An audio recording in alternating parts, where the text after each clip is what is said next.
Hai semua, apa khabar? Okey, hari ni jom kita kupas satu topik yang rasanya semua orang pernah buat, iaitu pasal alasan. Ya, alasan yang kita selalu bagi tu, dan apa sebenarnya yang alasan tu cerita pasal diri kita, terutamanya pasal tanggungjawab kita. Jadi, untuk mulakan, saya nak ajukan satu soalan penting untuk anda fikirkan. Boleh ke satu alasan tu betul-betul lepaskan kita dari tanggungjawab? Cuba fikir sekejap. Baiklah, untuk bantu kita jawab soalan tu, jom kita tengok satu cerita ni. Sebuah kisah yang memang menguji betul idea tentang tanggungjawab, ia kisah seorang kapten kapal dan satu kemalangan yang sangat dahsyat. Okey, cuba bayangkan anda ni pemilik sebuah kapal yang besar, mahal pula tu. Dan masa kapal tu tengah berlayar, kapten yang anda dah upah, dia tinggalkan tugas dia, pergi tidur. Apa jadi? Dah tak ada kapten. Kapal tu hilang kawalan, langgar batu karang dan tenggelam. Habis semua musnah, macam tu je.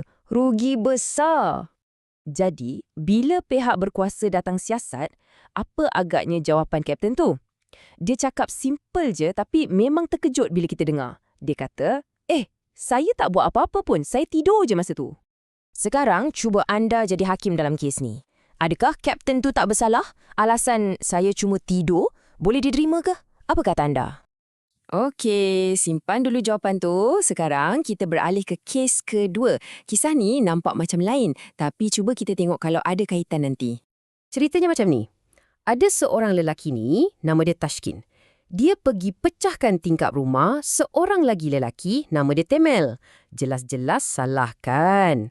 Tapi bila dia diheret ke mahkamah, Tashkin ni bagi satu pembelaan yang agak menarik. Dia cakap, kalau dah tertulis dalam takdir saya akan pecahkan tingkap tu, apa pula salah saya?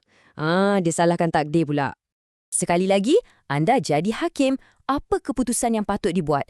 Boleh ke seseorang tu salahkan takdir semata-mata untuk lepaskan diri dari hukuman? Macam mana tu? Jadi, kita dah ada dua cerita. Satu pasal kapten yang tak buat apa-apa, satu lagi pasal lelaki yang salahkan takdir. Nampak macam tak sama kan? Tapi kalau kita kaji betul-betul, dua-dua alasan ni sebenarnya datang dari akar yang sama. Cuba kita bandingkan. Pembelaan kapten tu bersandarkan pada tidak bertindak, manakala pembelaan Tashkin pula bersandarkan pada takdir. Walaupun caranya lain, tujuan mereka sebenarnya adalah sama. Nampak tak persamaannya sekarang? Inilah dia puncanya. Dua-dua ni sebenarnya tengah cuba lari dari tanggungjawab.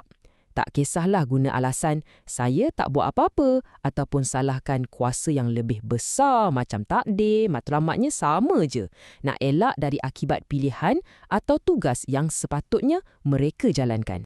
Okey, sekarang jom kita alihkan perbincangan ni dari cerita-cerita tadi terus kepada diri kita sendiri sebab dekat sinilah ia jadi betul-betul penting dan relevan untuk kita. Jom kita jujur dengan diri sendiri. Pernah tak kita cuai macam kapten tu? Pernah tak kita tertidur masa kita sepatutnya berjaga menjalankan amanah atau tugas kita?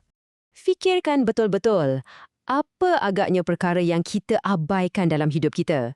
Mungkin tanggungjawab kita pada keluarga, pada kerja, atau amanah-amanah lain yang lebih besar yang kita pandang remeh? Dan macam mana pula dengan alasan si Tashkin tadi? Pernah tak kita buat silap, tapi lepas tu kita salahkan nasib, salahkan keadaan, salahkan orang lain, asalkan bukan mengaku itu pilihan kita sendiri? Dan inilah dia poin utamanya. Cerita kapten dan cerita Tashkin ni, ia bukan sekadar cerita dongeng pasal orang lain. Ia sebenarnya macam cermin yang memantulkan balik alasan-alasan yang mungkin kita sendiri pernah gunakan. Jadi sebagai penutup, saya nak tinggalkan anda dengan satu soalan yang paling menusuk kalbu dari sumber asal kita. Satu hari nanti, bila kita semua bertemu Tuhan, adakah kita nak guna pembelaan macam kapten tu? Nak ke kita cakap, saya tak buat apa-apa pun? Satu soalan yang patut kita renungkan dalam-dalam.